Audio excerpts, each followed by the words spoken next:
Welcome to you all here in Bali and those joining online to this ADBI T7 Townhall, Prospects for T7 Development, and then T7 and T20 Dynamics. My name is Kaori Hitomi and I'm from ADBI to facilitate this event. Joined here by the esteemed guests who lead T7 and T20 initiatives, ADBI Dean Tetsushi Sonobe will discuss the role and outlook of T7, the value of an open and inclusive approach in the T7 process, opportunities to support the G7 development country engagement, and how to optimize T7, T20 dynamics. Later in the session, we will open the floor to take questions both from the floor and from online participants. And for virtual audience, please drop your question in the Q&A box. I'd now like to invite Dean Sonobe to deliver his remarks. He's the Dean and CEO of the Asian Development Bank Institute, the Tokyo-based think tank of the Asian Development Bank. He has also contributed to T20 Indonesia as a co-chair of a task force on inequality, human capital, and well-being. Please welcome Dean Sonobe. Thank you, Kaori-san. So, welcome everyone. Thank you very much for taking the time to join us in this meeting. So this meeting is about what T7 is. T7 is very new, so it's just 1 year old. So we just finished the T7 process in Germany, led by the Professor Anna Katarina Honij and Professor Dennis Snow. So ADB Institute, the think tank of ADB, is multilateral organization, but the Japanese government asked ADBI to host the T7 in association with Japan's G7 presidency 23, sorry. So, and then we will be, ADBI will be at least one of lead co-chairs of T7 Japan. And the problem is we don't know yet which organization will be co-chair yet. And then using this first 10 minutes or so, I'd like to briefly explain what T7 will be. So T7 might exist earlier, but it became one of the official engagement group of G7, maybe last year, December, or yeah, toward the end of last year. And then we had the first T7 in Germany. And then many people ask us what T7, and then is it just a group of think tanks in the G7 member countries? So my idea is completely opposite. So T7 will be and should be the open to think tanks in the world, including those in developing countries. And then especially this time, G7 leaders need to listen to the voices from the global south. Right? So, and also to make better policy proposal to G7 leaders, it's better to have a kind of broad participation rather than the limited. And the next point I want to emphasize is there should be continuity. So G7, G20, they do not have permanent secretariat. And then T20, T7, the same. But it's a kind of absurd to start from the scratch. So we should have some kind of accumulation. And so I'd like to emphasize continuity. For example, continuity in the process design. So process will be similar to the last one. That is starting from inception conference, and then production of policy briefs, then issue papers, and then T7 communique, and then end the process with handover to the next T7, which will be held in Italy next year. And also continuity in the selection of topics. That's a very important issue. But every day I think about what issue should be discussed in T7 next year. So every day my idea changes slightly. And the difficulty comes from this fact that what is important is not just the topic, but also the task force co-chairs. We have to have a very good person, capable and also enthusiastic and also very kind to those people who join this community for the first time. So such person must be selected to be the task force co-chairs. So the choice is kind of joint selection of topics and those Recording in progress. task force co-chairs. So that makes things a bit complicated. But because of the importance, value of continuity, I am thinking of inviting Professor Anna Katarina and Professor Dennis Snowa to be task force co-chairs in maybe different task forces.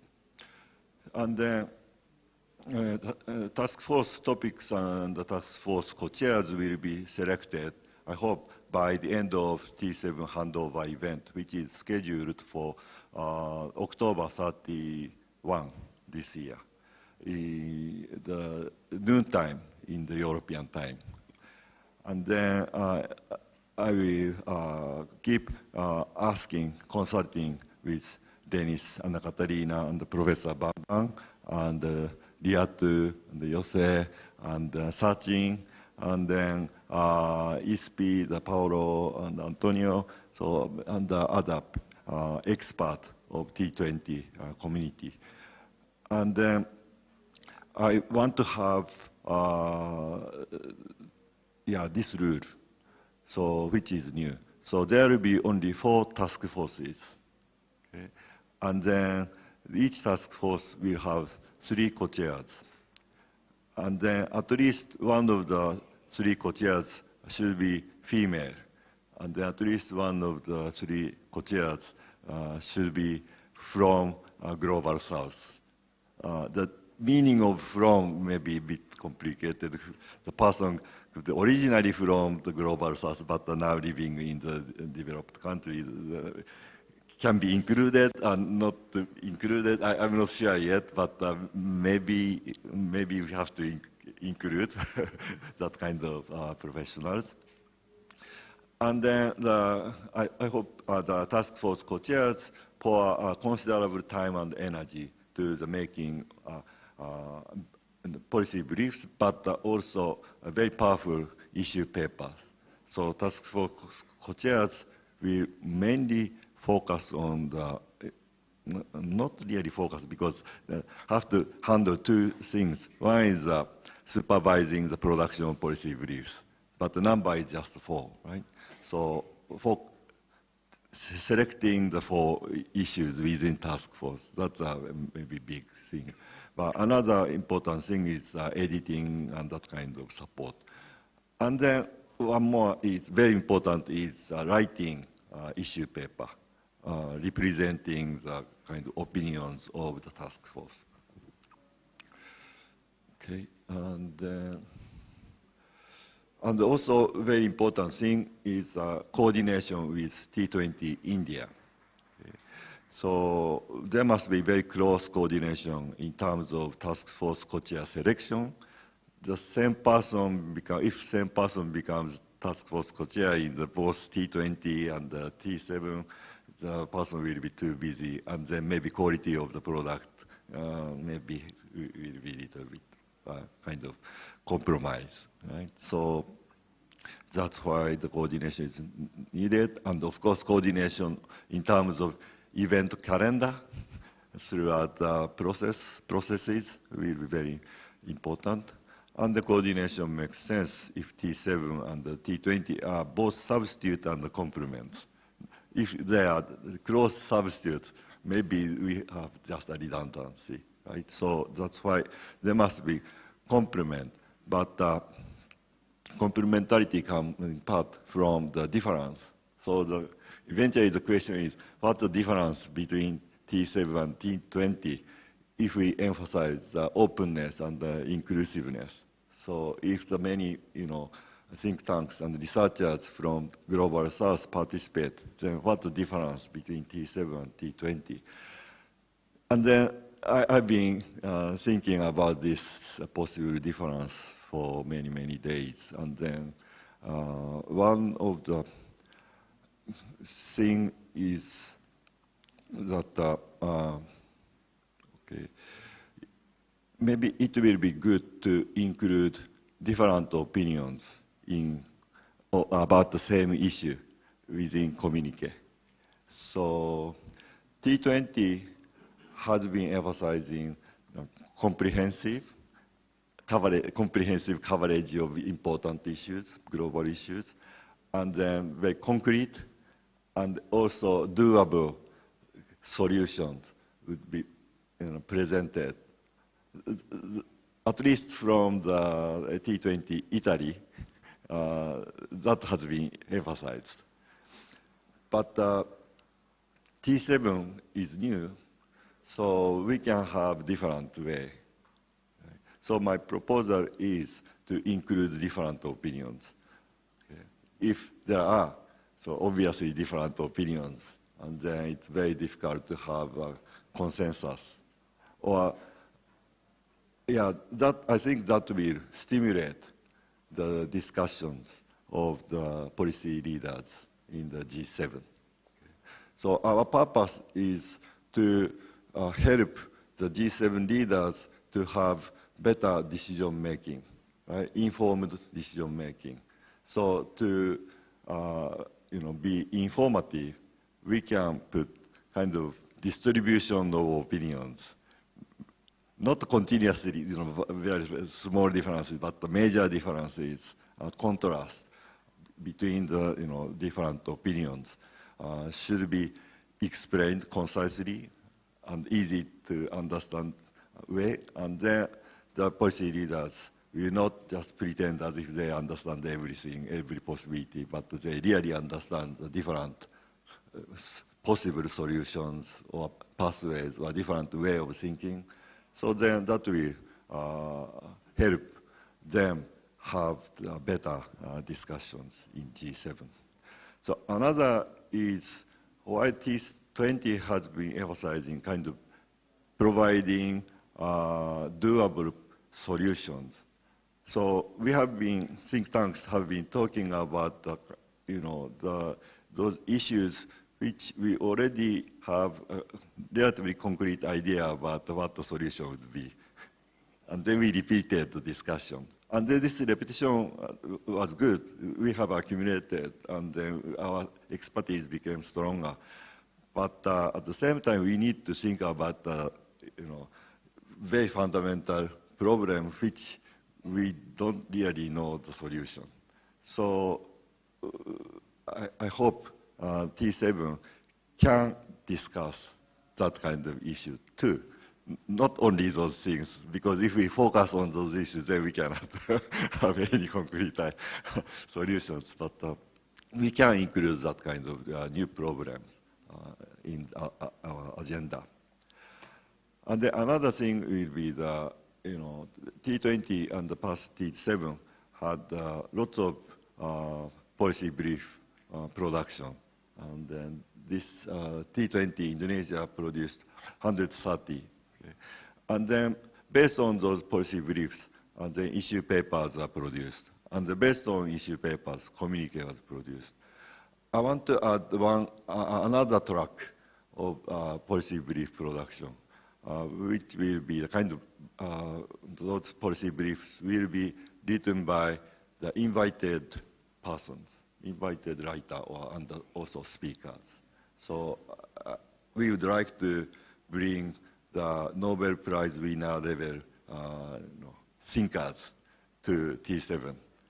I have 4 or 5 candidates. I haven't really formally asked them, but I sounded this idea, then some of them are showing kind of willingness to participate. And then, yeah, so this is my brief explanation of what ADBI has been thinking about T7. So now, should we move to panel discussion? So I hope this explanation helped your understanding of what we think ADBI is thinking, Japan is thinking for our vision for T7 2023. Now we'd like to hear comments from our esteemed guests in our panel discussion session. And for the purpose of mainly for online audience, so please allow me to give brief introduction of each speaker here, especially on the focus of their role in T process. So Professor Dennis Snower here is president of the Global Solutions Initiative. He helped formally launching the T7 under Germany's G7 2022 presidency. He also has been an integral part of the current and previous T20 process. And then right next to him, so Anna-Katharina Hornich is director of German Institute of Development and Sustainability and a professor at the University of Bonn. She joined the effort with Professor Snower to successfully launch the T7 process this year. And then to her right, Bambang Brojonegoro is a professor of economics at the University of Indonesia and a lead co-chair of T20 Indonesia 2022. I think it's not a mistake to say his expertise as former finance minister and development planning minister of Indonesia has contributed a lot to the success of this year's T20 process. And Sachin Chaturvedi is Director General of Research and Information System for Developing Countries, a New Delhi-based policy research institute supported by the government of India. And we understand he will play a central role for the T20 next year under the G20 India's presidency. And then to his right, Riyatu Mariatulu Kivisia is Director of the Institute for Economic and Social Research of the University of Indonesia. And above all, she is executive co-chair of T20 Indonesia. And here, Yose Rizal Damuri is executive director of CSIS Indonesia. And he is also executive co-chair of T20 Indonesia 2022. Dean Sonobe, may I ask you to kindly take a lead for the panel.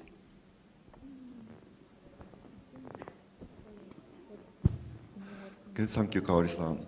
Then I'd like to start with asking this question to Professor Anna-Katharina Hornich. So, how significant is the establishment of T7 as a formal engagement group of G7? And maybe may I ask two questions at the same time?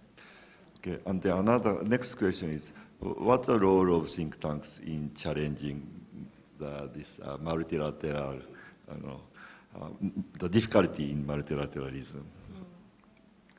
Yeah, thank you for organizing this panel, for bringing all of us together and reflecting on lessons learned from the current year and then thinking about the next year and already taking this on. Yeah? I mean, that's very admirable. You already described a little the process that we installed in Germany. We brought together researchers and the think tank community across the G7 countries and beyond, depending on the topics. We brought together around 300 actors, so to say, researchers, think tankers, organized them around 5 themes, the themes that in the end actually ended up coinciding with the themes of the presidency itself quite well.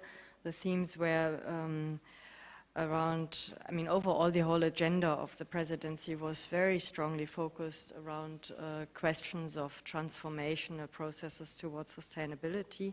And the 5 groups we formed one was on a sustainable planet, so looking at climate and ecological sustainability questions, one around economic stability and transformation.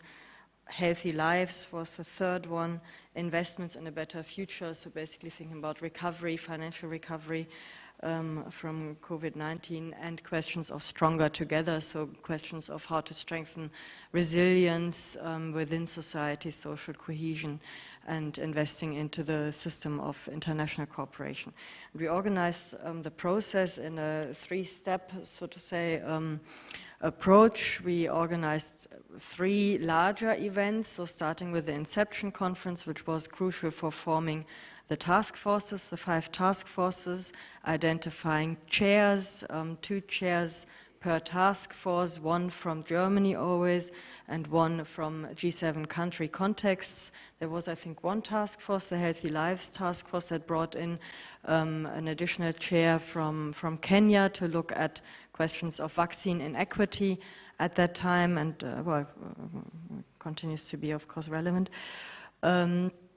And we made sure to involve the presidency of the G20, so bringing in Indonesia right from the start. That was quite a conscious decision. We wanted to assure that the Think 7 process doesn't pose a competition to the Think 20 process, but understands itself as part of the Think 20 process. And the question was how to do that. So we decided to do that by basically bringing in the presidency in order to here enable your position to act as a steering entity within the T20 and then between T7 and T20 processes.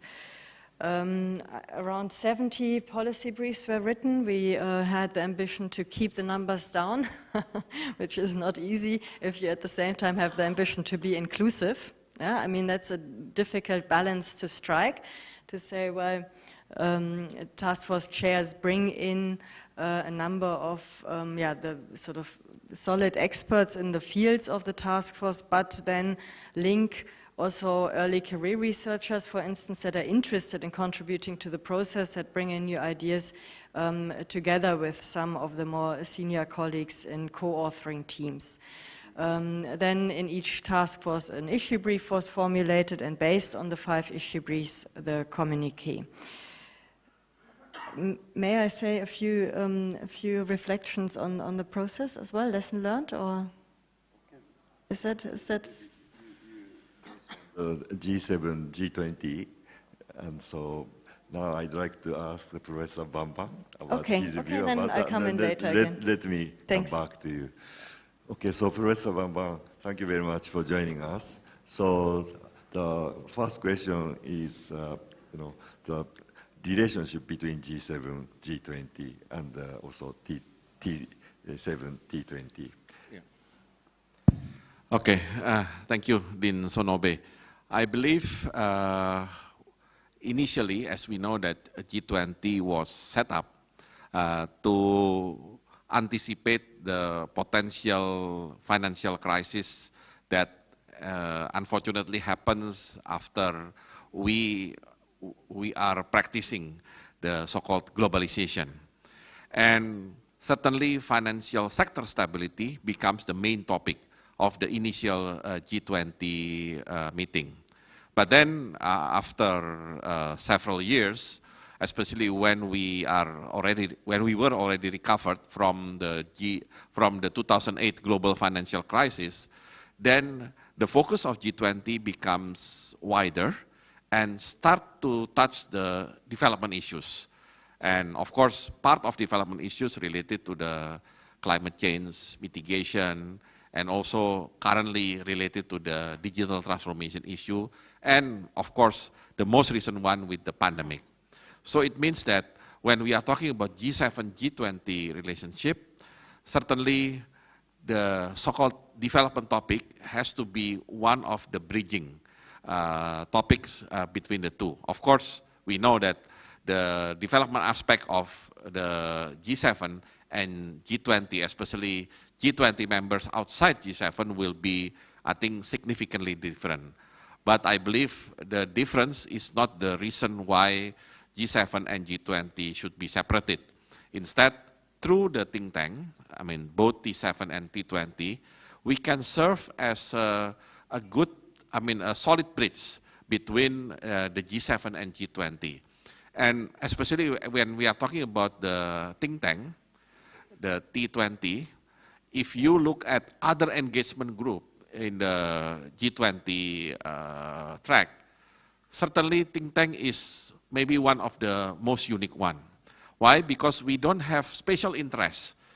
I mean, if you are, I mean, Labor 20, Youth 20, of course, you have special interests on the community that you are trying to promote. But then we are not talking about, I mean, what kind of thinking that we'd like to promote. Basically, from our thinking, we would like to contribute at the best for the needs of the global and the needs of community. So I think with that kind of framework, certainly T7 and T20 should provide the bridging between whatever happens between G7 and G20. And my experience dealing with the T7-T20 relation, and thank you very much, Anna Katerina and Dennis Nower, for getting me involved a little bit more on the T7 process, then I can understand. Of course, T7 will focus first on the main topics of the 7 members of the G7, basically the developed ones, developed economy issues. But then we know very well that, I mean, developed economy cannot do everything by themselves. They need to cooperate with whom? With the rest of the G20 members, the one that basically form the biggest economy in the world.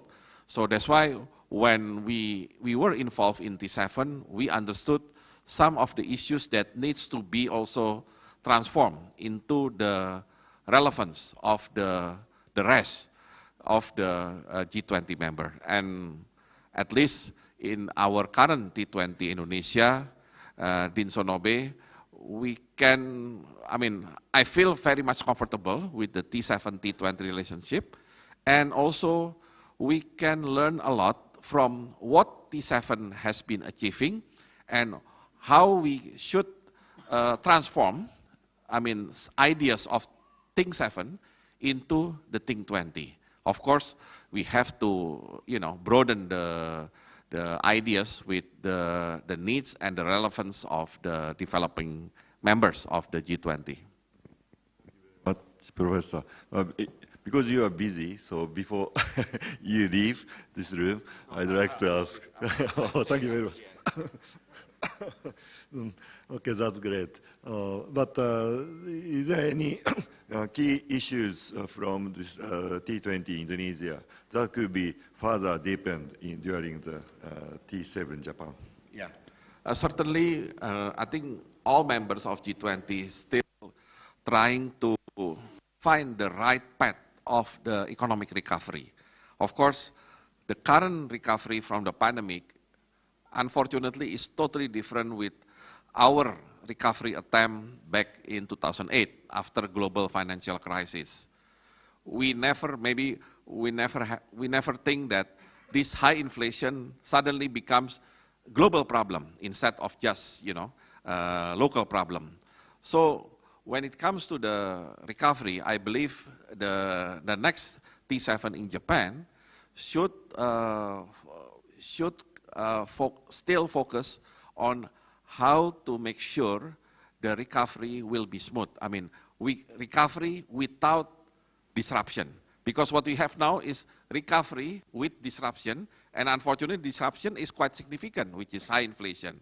So how can we bring recovery in the better track without too much disruption. And of course, part of the disruption also related to the climate change, because then when we are talking about energy transition, for example, for developing economies, I think it will be quite challenging. And suddenly, it becomes also a challenging issue in developing economy to accelerate the energy transition. So this is what I call that, how can we form the economic recovery without significant disruption? Thank you very much. Significant disruption include climate change, but also the war. Yeah. So very difficult. Yes, thank you very much. So going back to the T20 Germany and the T7 Germany, so I'd like to request Dennis Sura to give us some comments on what I said about the T7 Japan. And yeah, that's the first question. I'm extremely grateful to you for having outlined. Is it on? I think it is, yes. Okay. I'm very grateful to you for having outlined the process, which contains a number of significant innovations, which in their entirety I would like to welcome. But it sets in motion a number of questions that I would like to ask you, which is, for example, if the policy briefs are to be written by senior thought leaders like Nobel laureates and so on, and the issue briefs are to be coordinated by the task force co-chairs, then are the issue briefs to be understood as a synthesis of all the ideas of the members of the task force? Or if they're not, then how do the members of the task force express their opinions? Do they express them as separate opinions which may be in conflict with one another that are then expressed in the issue paper? I would just like to have some clarity on this.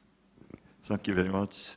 So I think that those policy briefs by the kind of prominent, very prominent people will be treated, separately. We not kind of, there will be no intervention, no interaction between that track and our conventional track. And then, but finally, the secretariat plus some group of people, we merge the, maybe skimming the cream of all the, issue papers based on policy briefs, and the policy briefs made by those very prominent people to make the final communique.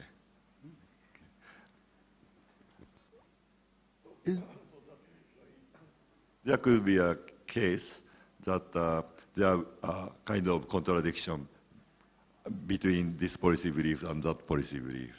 And then the secretariat may find a way to, merge those different arguments, or possibly ignore one of them if there are contradictions.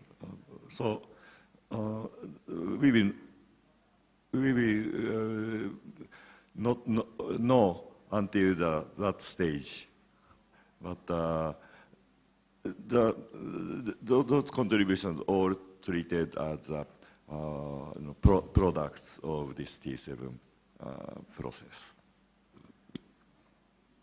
I believe the big advantage of the approach of having different views in taking place within the issue papers is that it provides a portfolio of ideas from which policymakers can draw.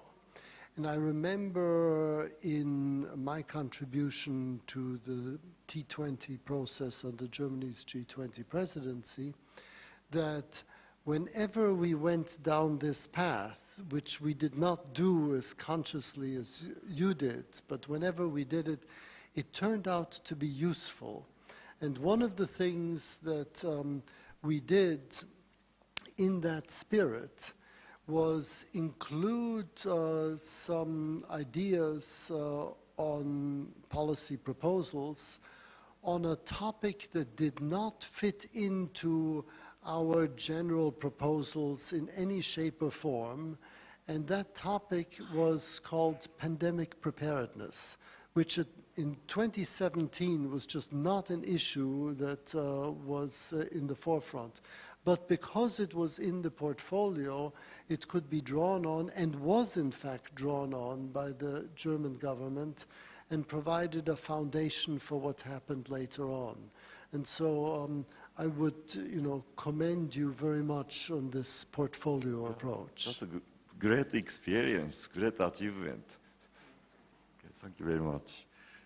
Okay, so the next question to Dennis is, I learned that you are now expert in digital governance. And the digital transformation is definitely a very important topic and could be a part of this T7 Japan.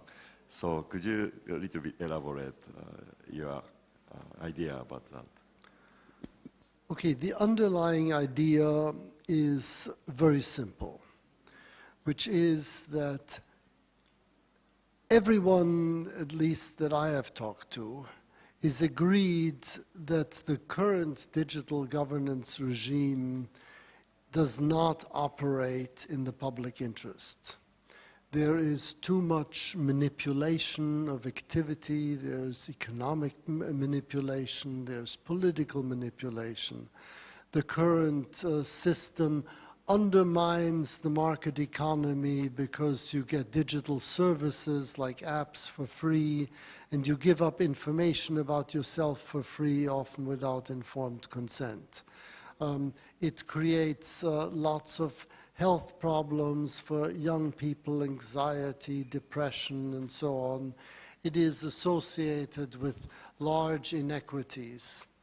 And the idea underlying the initiative that I have been privileged to be involved in is that all these different problems seem to spring from one common source. And that source is that users, digital users, do not have control over the data about themselves. When you put data into your Facebook profile or WhatsApp, this data does not belong to you. It belongs to the digital service providers who, after you have agreed on the terms and conditions, which you have generally not understood, are able to sell this to third parties. And these third parties use this information to influence you in various ways. And it has certainly changed the course of elections, for example. The Brexit election was a result of this. And it certainly influences your economic behavior, usually subliminally, without your conscious knowledge. Now, what is necessary is, that's the simple idea, is to give users control over the data about themselves. And then we would have in the digital sphere the analog of the creation of labor markets at the beginning of the Industrial Revolution. Before the Industrial Revolution, people did not have the right to buy and sell labor services. So you had slavery, indentured servitude, you had various forms of feudalism, and then with the Industrial Revolution came the ability that labor services could be transacted on a labor market. Now, precisely the same thing needs to happen in the digital sphere. You are providing information about yourself. If this information were under your control for you to dispose of as you like, then you could, or your representatives could set the terms on which this information is sold or given for free to people, and thereby any region that adopts this would attract a huge amount of economic activity, because people do not wish to be disempowered. If you empower them, give them control over their data, then that would provide appropriate incentives for providing skills to generate valuable information, and it would allow the market to operate again. And you can do this very simply by giving people control over the data that they generate about themselves, like your selfies and your blogs and so on. And then second-party private data that is generated about you, that should be governed by the same laws as govern doctor-patient relationships. Doctors cannot sell your health information to pharma companies offline, but online they can do precisely that. And so therefore, to bring all the experience that we have in the offline world to bear on the online world would be important. And I just want to conclude with one last thought, which is in the offline world, whenever people come together in associations, people who run these associations, like trade unions or financial collectives, agricultural collectives, they have a fiduciary responsibility to act in the interests of the data subjects.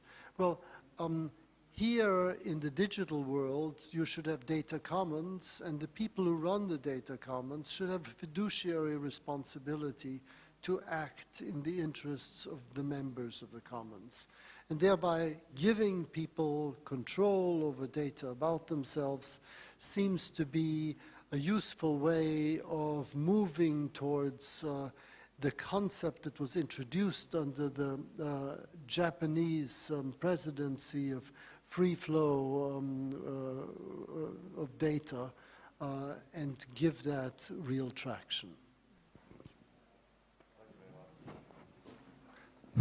Thank you very much, Dennis. So, very exciting ideas. Yes, there will be a lot of room for exploring that new digital world. Okay, now I'd like to request Professor Anna Katarina Honic. Thanks. Thank you so much.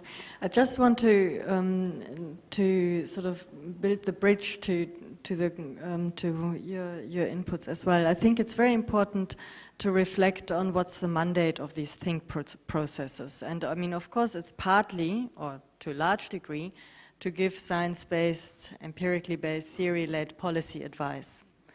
But it's also, of course, to invest into science diplomacy and basically assure that through the interaction of us, we contribute to world society coming together, developing a joint language and reflection on some of the global challenges. And third, to build the infrastructures for addressing these infrastructures in the sense of networks, epistemic infrastructures that then also are actually turned into material infrastructures, no? So, or institutional. And that leads me to asking actually sort of three questions, additional questions with regard to these processes. I mean, one is we've now discussed the processes themselves, how they can be organized quite a bit, and I think we will continue doing that, and that's necessary. But I think it's also very important to ask how we fulfill these three mandates, no? Science-based policy advice, acting as science diplomats, and acting as third, and building the infrastructures for this, basically. And how, I mean, not only the processes, but to ask, well, how political should we then be? Yeah, on the one side, very political because it's about giving policy advice, but on the other side, not too political because then it cannot be heard anymore potentially by a number of countries. So where is that, how do we define that threshold basically, or that line? And second, also what type of leadership is exercised by the presidencies in order to, on the one side, sort of, live up to the intellectual leadership, but also be at the same time inclusive and organize the processes in a way that that we don't invest all our energy into policy briefs, but invest a large part of our energy also into the continuous conversations with policymakers, not just in the country where the presidency is located, but in all countries, in all of the 20 or 7 countries and the different policy fields. Just to add, thanks. Thank you very much. Yeah, very nice intervention. So I'd like to jump to Sachin to respond to this question, and also my question about what will be the major topics for the T20 Indonesia, and is there any issue that should be discussed both in T20 Indonesia and the T7 Japan? Thank you. Thanks, Sonobe-san, for thinking of this panel and getting the relevant actors together. It's a pleasure in terms of how we see the transition happening, and I think it's a delight in terms of how the processes are also evolving, and each presidency is contributing in a very substantive manner the way things are going, and I must congratulate Indonesia for excellent leadership on T20. I think one very substantive practice which I was discussing yesterday with Professor Rayatu was in terms of getting the recommendations which are going to the communique and then the G20 communique, but also in terms of how the notes that are coming out of the task force, and that I think has substantively contributed in terms of our understanding. So, Sonobe-san, to your question in terms of what themes we can continue with is one aspect of it, but what practices, what modalities we continue to have the knowledge stream not disrupted across presidencies is something that is important. Yesterday, Sonobe-san, we had an excellent panel discussion which my colleagues organized in terms of initiating a sort of research platform which is needed for the southern phase of the G20 presidencies. That southern phase of G20 presidencies is initiated by Indonesia. Professor Bang was there with us, Anna Katerina joined us. So I think it was important from the point of view of the fact that for the OECD countries which have been leading the G20 presidency so far, they get natural support in terms of how the processes evolve, and there is an institutional memory to support. It is for G20 from the South that we do not have any platform to take forward both the research as well as the networks that are needed.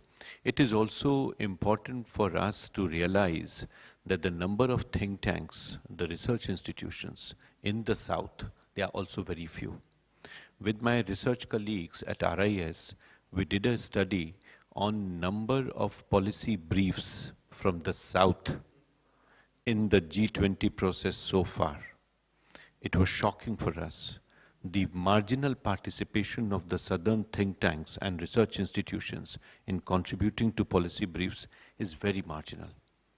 It is varying from presidency to presidency, but 92 to 94% of the policy briefs are from the North and Northern think tanks.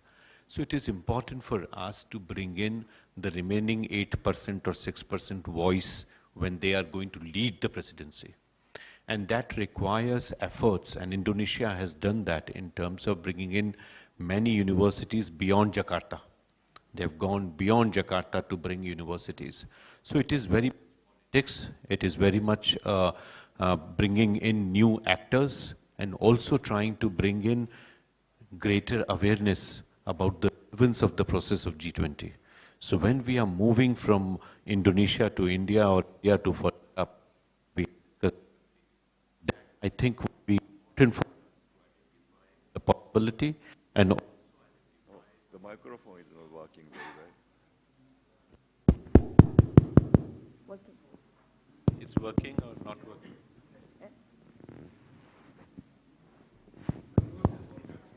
Yeah. Thank you.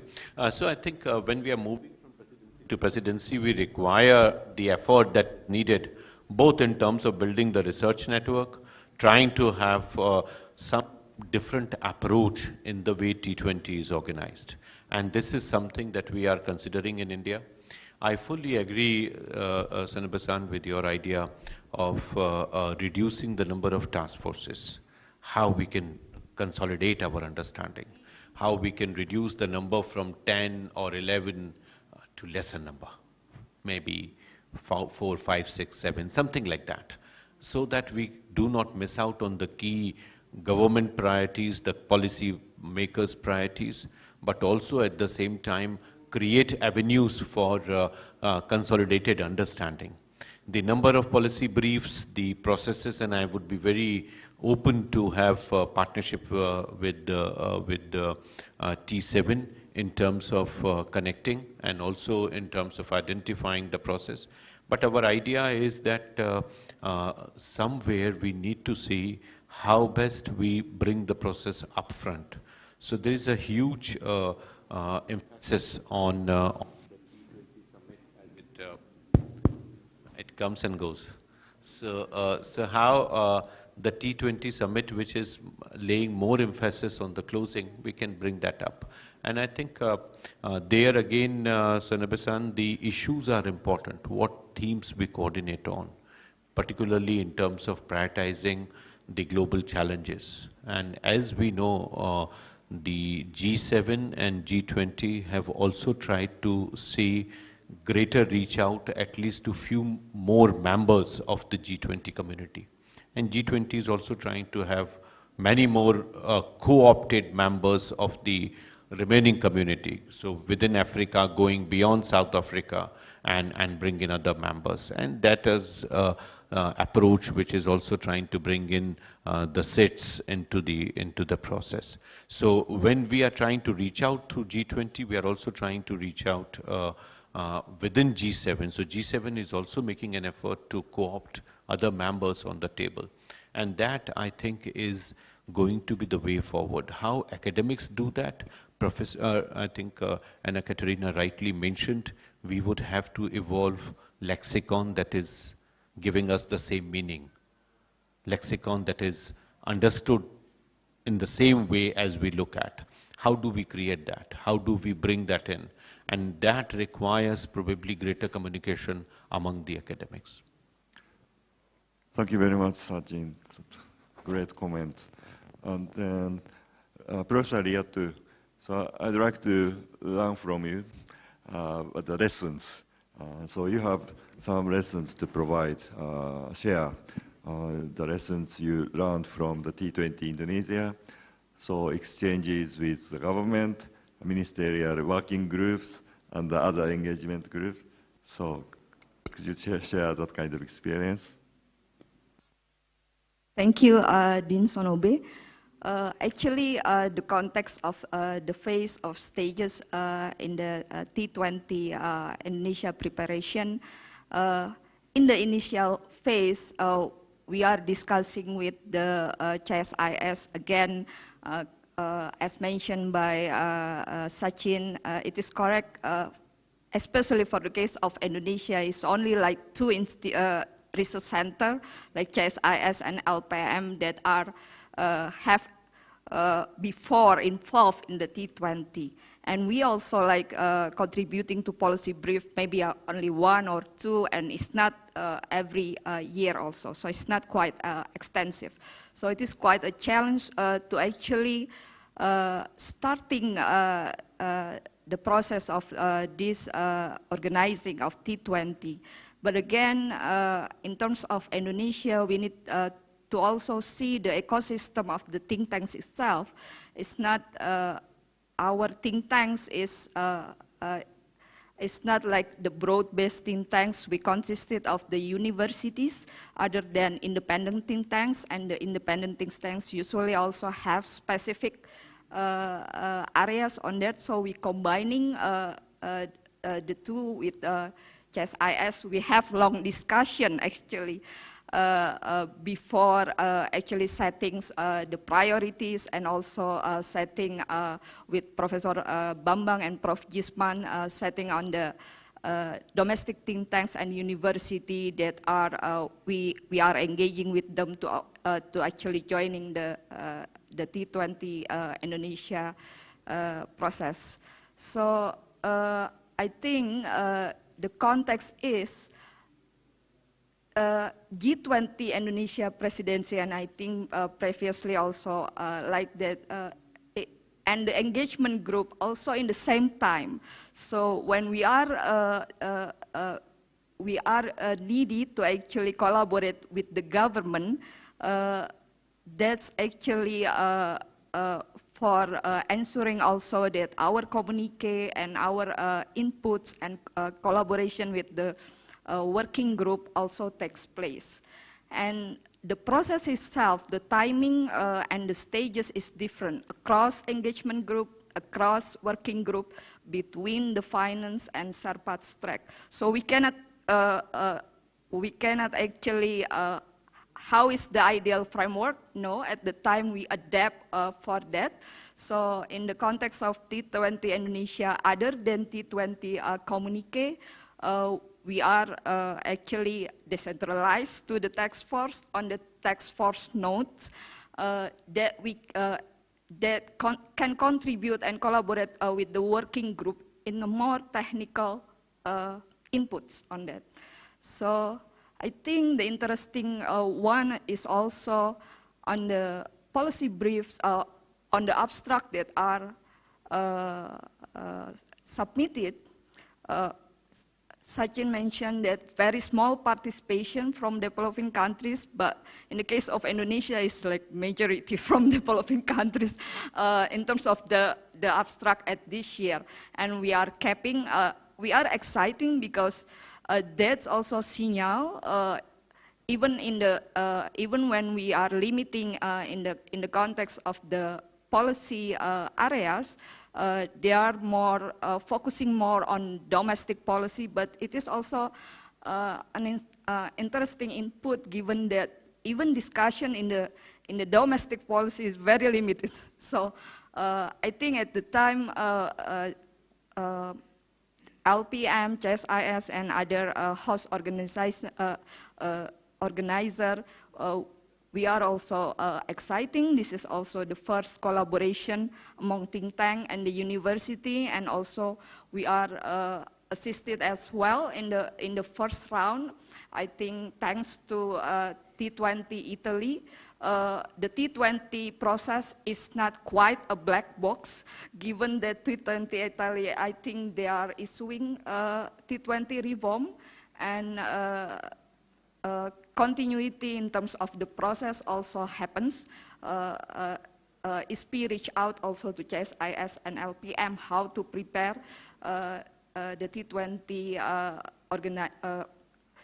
process, and that other think tanks, they are already the T20 network also reach out, and we can also at the time collaborating not only in the discussion, conducting events, but also on the policy brief formulation and other engagements. So I think the next step is maybe we need to, I think this is also a start to actually become more like the G20 Research Forum, or what happens in the initiative in the JSI and ADBI also in the context of Asian think tanks area as well. So this one, all collaboration, I think is a part of making how our lesson learned in terms of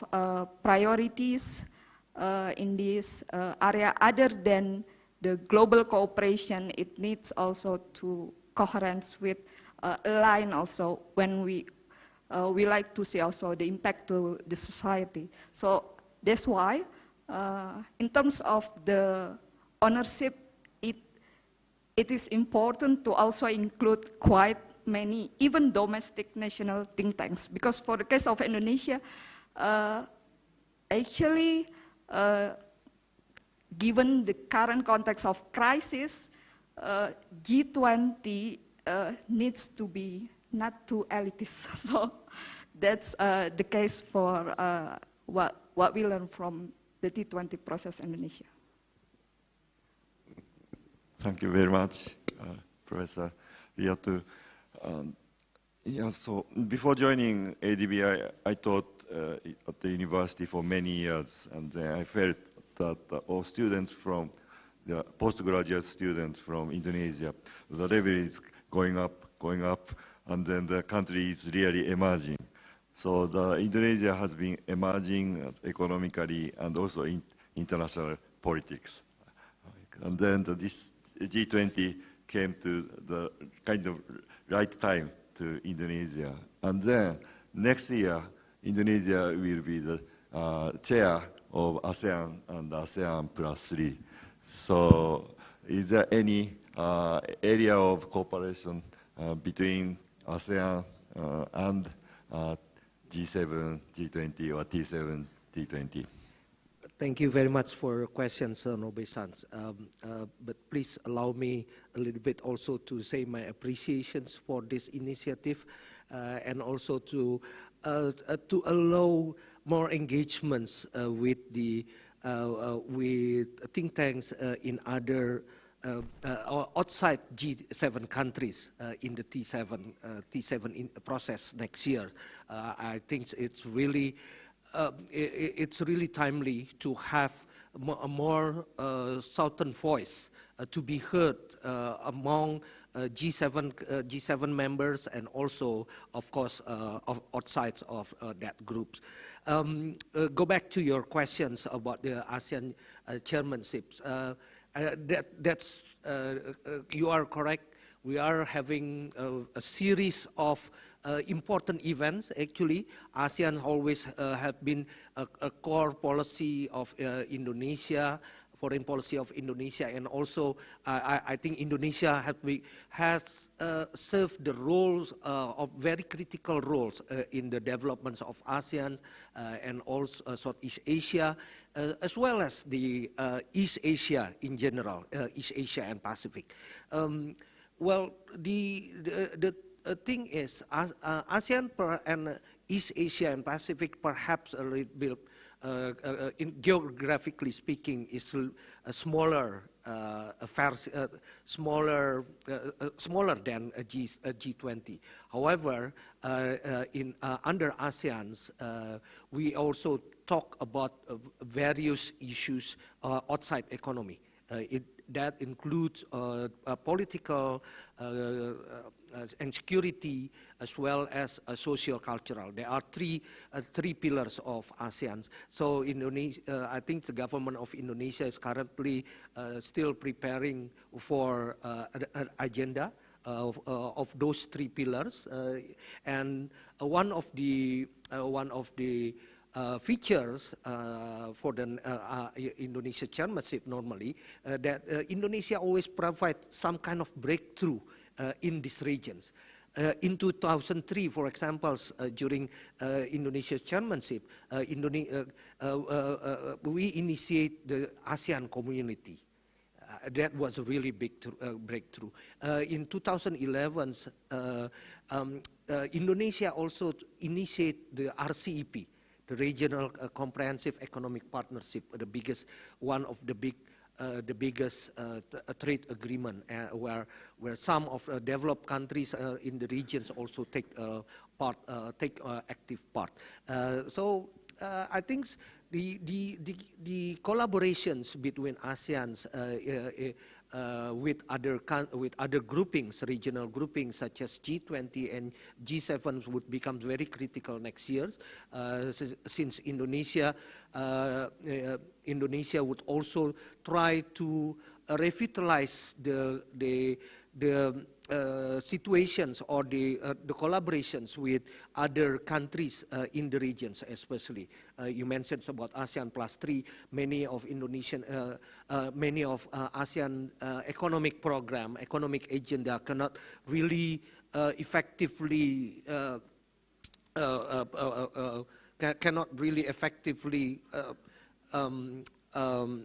work if they don't really have a good support from 3 other countries in the regions, including also Japan as one of the representative or member of G7 in these regions. So there are many cooperations areas that we can, that G7 or T7 as well can contribute to the ASEAN agenda. I still don't know actually the exact agenda of Indonesia's chairmanship in ASEAN, but I heard that some of them also have been discussed on the G20, such as the food security, for example, that in T20 we also discuss a lot. Energy security and energy transitions would become one or several main agendas that Indonesia has tried to push. So again, there are many areas or opportunities that we can try to contribute to the agenda settings in this region as well. Thank you very much, Professor Damri. So we just run out of time. So thank you very much, the panelists, for the excellent discussion.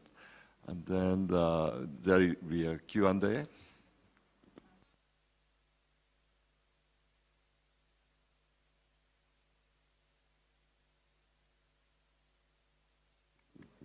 you. Okay. Thank you again. And I'm glad that ADVI planned this because this is really beneficial now. So now we are joined here with all the guests here who spent time to join this town hall.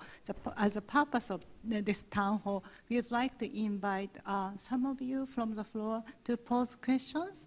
And then maybe, so upon your posing questions, if you could please state your name and affiliation, and if possible, please make sure who you wish to address your questions. Because of the economy of time, so hopefully to one person.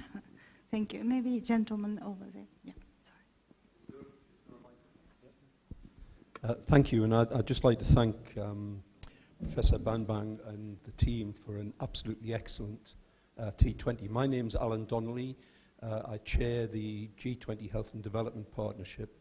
And last Thursday and Friday, we hosted the H20 at the World Health Organization's headquarters, and we're an official engagement group of the G20 process. But what's very clear, and this is why I welcome this activity, is there's a lot of convergence between G20 and G7. And what we've got to do is try and make sure that it's all joined up. We are already in discussions, thanks to one of our partners, Osamu Kuni, from GHIT in Japan about the G7 agenda on health. And we've already had an exchange of views with the Sherpas in India about the health track. Now, last Thursday and Friday, Professor Banbang, we invited Professor Thabrani, who chairs your health track here, to co-chair our H20 meeting.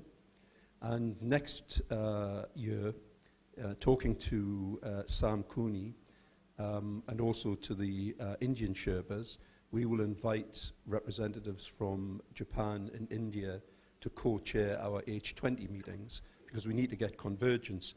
But I just want to stress to you that, and this is the, I'm sorry I didn't get your name, but the lady sitting in the middle, but you know, we've got to go back to the fact that we're trying to influence policy here. The critical thing is producing evidence and tools that move politicians to take decisions. That's a critical thing here. I mean, there's lots of polemics, but at the end of the day, I can tell you that's what matters. And so the issue of continuity, I think, is important for the moving from Germany to Japan on the G7 and from Indonesia to India for the G20. Convergence of ideas. We've worked closely with Professor Thabrani so that our call to action, which was agreed at the WHO last Thursday and Friday, we've tried to take many of your own ideas from the T20 and from the G7, for example, on antimicrobial resistance, and we've incorporated that into our call to action. So convergence, influence. You know, at the end of the day, having these meetings is fantastic, but if we're not influencing anyone, then to be honest with you, we have to ask what we're doing. We have a number of leading academics. It's coincidental, but Professor Rifat Atun, who is one of our leading academics from Harvard who deals with health system strengthening, is here today. And we have other academics from leading institutions from around the world. But we want, and this is an offer to you, we want to work with the T20 and the T7 in the months ahead so that we've got all of this joined up, so that there's going to be, there'll be an impact. And at the end of the day, that's what we're doing. By the way, the G20 Health and Development Partnership was set up with the support of Angela Merkel in 2017 when she hosted the first health ministers meeting. Our focus is health and finance principally, and research and development. And it's an open invitation to you that we want to work with you during the course of 2023 so we get some good results. Thank you very much. So maybe then, what about the lady next to Antonio? And for the benefit of for everyone, we would like to take as many as possible questions. If you could compact your question. Thank you. My name is Noura Mansouri. I'm from CAPSARC, and I'm the co-chair of Task Force 3 under T20 Indonesia. Very commendable efforts with these initiatives. I want to ask about the, and perhaps get the perspectives here on having T20 and T7 and yesterday's launch of the G20 Research Forum. I'm sure there are complementary efforts. How can we reduce the redundancy of the efforts? This is one. And second, how can we maintain the independent voice? Because if we converge some efforts, then perhaps we take away from the independence of some of these institutions. And how can we maintain the inclusion of the Global South voice? I was intrigued to hear that one of the co-chairs has to be from the Global South. How about in the G20 Research Forum? How can we maintain that as well? Thank you. Okay, so if that's the case, maybe if, okay, so maybe after Dr. Ambu. Yes, Antonio, yes. Okay, thank you. And I'm Anbu from Area Economic Research Institute for ASEAN and East Asia. There are appreciation of ADB effort to this experimentation. I have two questions, 2 points of inquiry. One is philosophical, another is practical. The thing is, the G20 that is evolved after the crisis is looking after these collective actions and inclusive collaboration. On the other hand, G7 is more of a coherent group, kind of a default custodian of a global economic architecture. And if you look into that next level, that is what's happening in the G7 and this CBAM and GSTR, and basically it is a kind of unilateral decisions where emerging economies are asked to adapt rather than they react to it. And the third level, if you look into the emerging economies, their context, their policies regarding the climate change, or the trade, or this recent there is buying of Russian oil, it's all happening in the national context. So what is the optimism for this convergence of these two groups, which is naturally different objectives, or where are these opportunities? And the second thing is, if it is D7-T20 is looking for who are the knowledge products, who are our primary audience. And if it is, I think D7, I think G7 Japan is happening much before G20 India Summit. So how you are going to synchronize this? Thank you.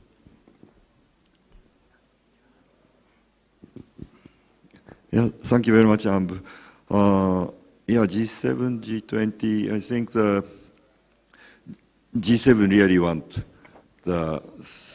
to build a coalition of any number of the middle-income country members of G20 for a particular policy issue, and also have another coalition maybe for some of the maybe the same or different G20 member countries for another issue. So I think this will be eventually a kind of club idea for the moving forward.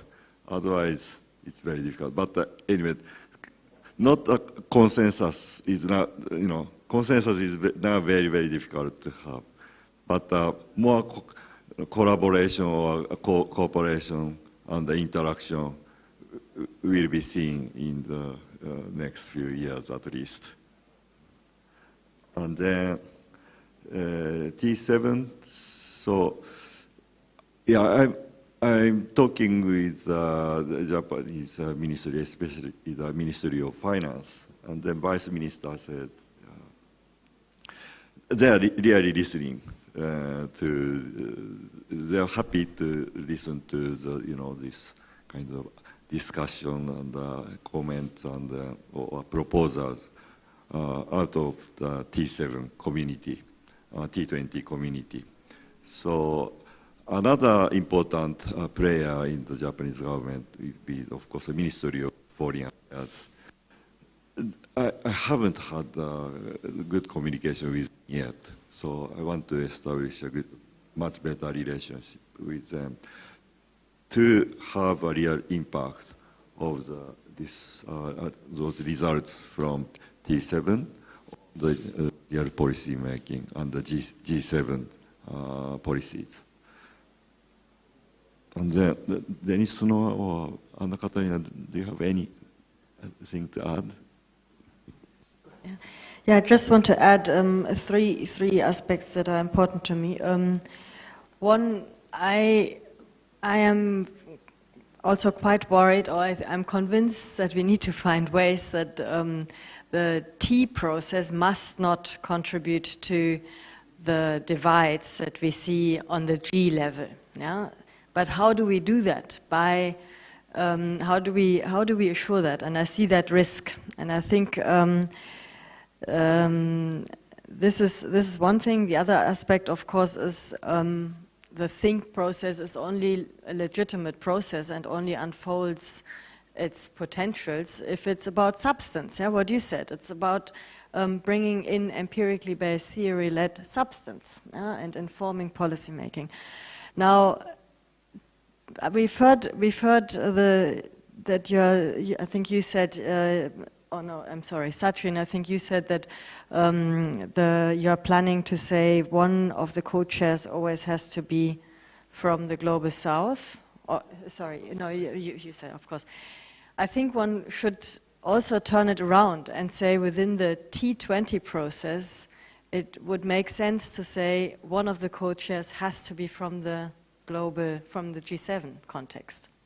Yeah, I mean, what I'm trying to say is, of course, there is a real risk that a T7 process, if it's structured in a certain way, undermines a T20, hollows out a T20 process, and this has to be prevented.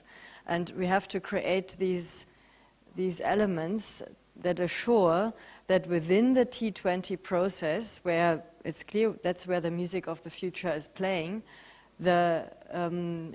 you implement instruments where you make use of the capacities of the science systems of G7 country contexts. I think that is very important.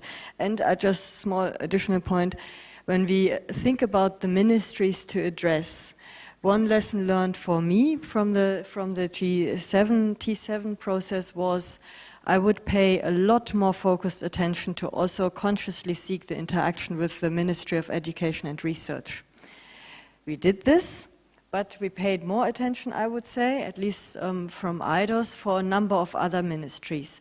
And, you know, especially also within the G20 country context and also in the G7 country context, a little bit of lobbying for research and development education is actually very important, and we shouldn't underestimate it and we shouldn't forget about it. So. Just one very quick comment, which is we have heard from Professor Anbu that, and from yourself, that the T20 is not an interest group. If the T20 genuinely focuses on content, on topics, and focuses on global problems, then it should be obvious that where the interaction between the T20 and the T7 should lie. Because the T7 has special capacities and special interests and that must be complementary with the rest of the G20. And so simply focusing on the nature of the global problems and how they're to be solved will imply the right sort of interaction between the T7 and the T20.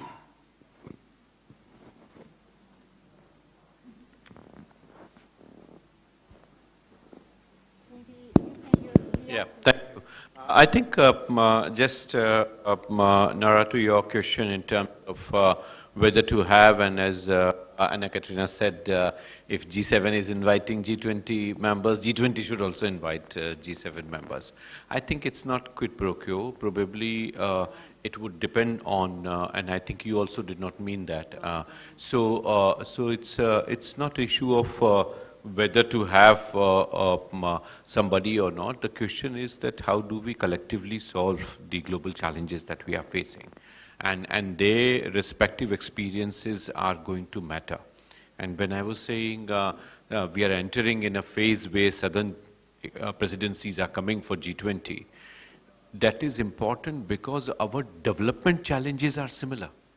The kind of issues that South Africa is dealing with are also the issues that India is dealing with. So as we heard Elizabeth yesterday saying that the members from G20 might be sitting on the high table, but they also need to bring in substantive contribution in terms of how to influence the process, how to bring in the additional value added that is needed in terms of policy formulation. So from that perspective, presence of South or Southern researchers or Southern policymakers is important. The fact that G7 with additional reach out right from Hallingdon process or reach out 5 that UK initiated 2004 and 5 onwards, we see that as a photo opportunity for the leaders. But now the time is coming that with the accumulated strength and demonstrated capability through vaccine production and its distribution, we have shown that we are capable of having the solutions. Now the question is, how do we diversify that? India has shown the number of digital transactions that India is doing now. China, US, Germany, all three put together are not even the number of transactions India is doing in digital transactions. So that is the strength of the capability of taking the solutions to people. And that's where the leadership of the South is important. Yeah, just a little bit on the relationship between the T20 or T7 with respective government working group on the G20. I think Alan, just mentioned about relationship between our task force on health with the health working group from the G20 perspective.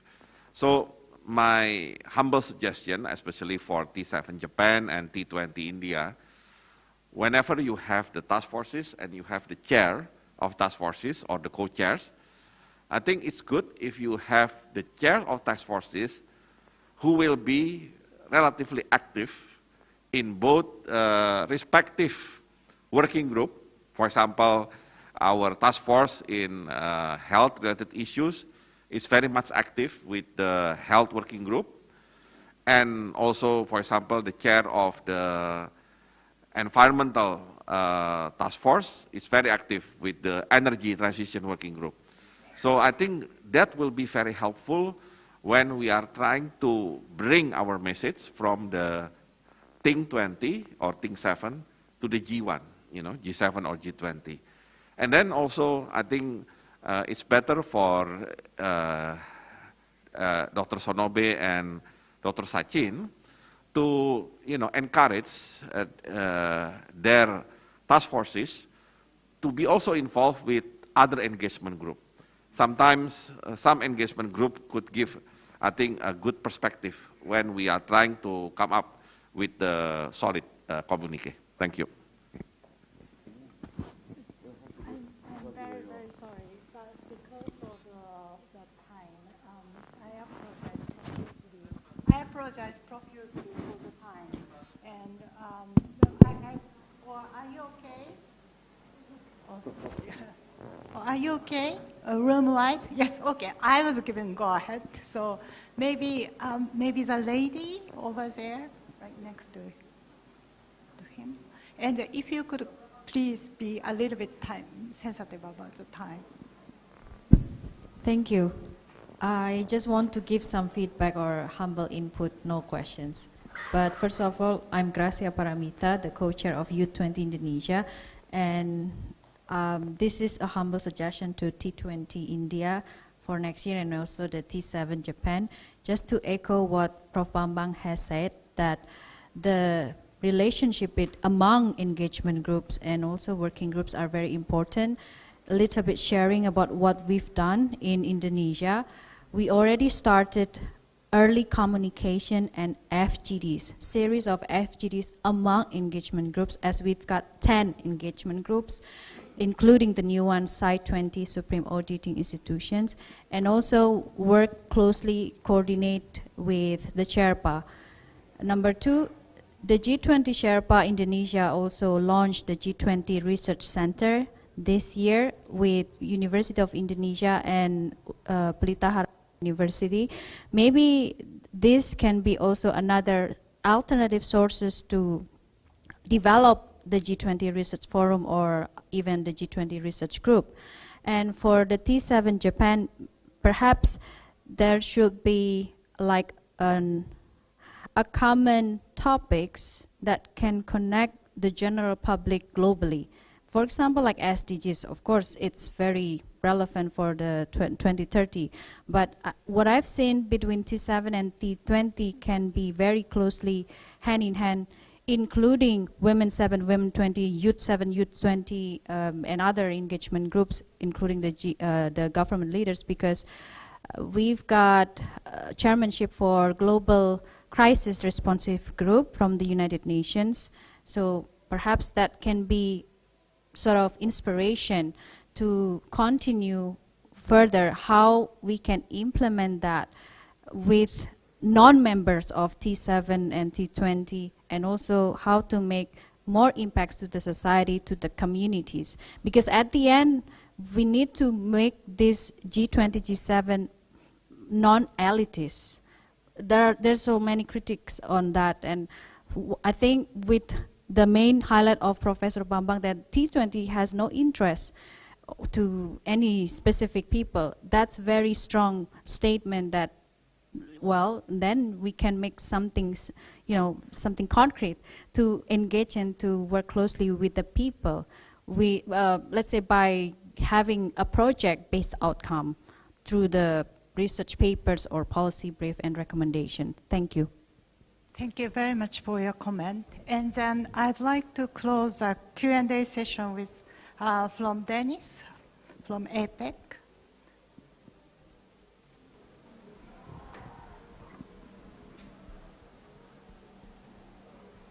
Thank you. So I head the APEC Policy Support Unit, so we're embedded in the APEC forum, and they have G7 and G20 members there. So I think what I wanted to just comment is that I think bridging topics are important to bridge between T7 and T20, but I think underlying it, I think maybe the key is capacity building. So the T7 has the expertise, the experience, and maybe that's how they can the topics are important, but underlying that should be capacity building. Two, I think the concern I have is that, I think you mentioned it, right? Most of the policy briefs are coming from the north and not from the south. So my concern is that you could, that T7, T20 dynamics, you could actually perpetuate that north-south divide if you're not careful. So I think that's something that maybe that needs to be taken into account to some extent. And lastly, we do lots of policy briefs and issues papers too, but I think important is to translate that to actually policy action. That's one, initiatives, but also monitoring and evaluation of those initiatives. We do that. And I think maybe, I don't know whether the G20, through the T20, maybe there's something that need to look at, assessments and monitoring evaluation of initiatives that come out of these policy briefs. Thank you. We are now coming to the conclusion of this town hall, and so thank you again for all the speakers here for your time during this busy T20 summit time, and for everyone here in Bali on the floor, and everyone joining here virtually. So we really appreciate your time, and and also we appreciate T20 host to allocate this room and the facility. So now, with this, I'd like to conclude this ADBI T7 Town Hall. Thank you again, and then we look forward to seeing you for another opportunity very soon.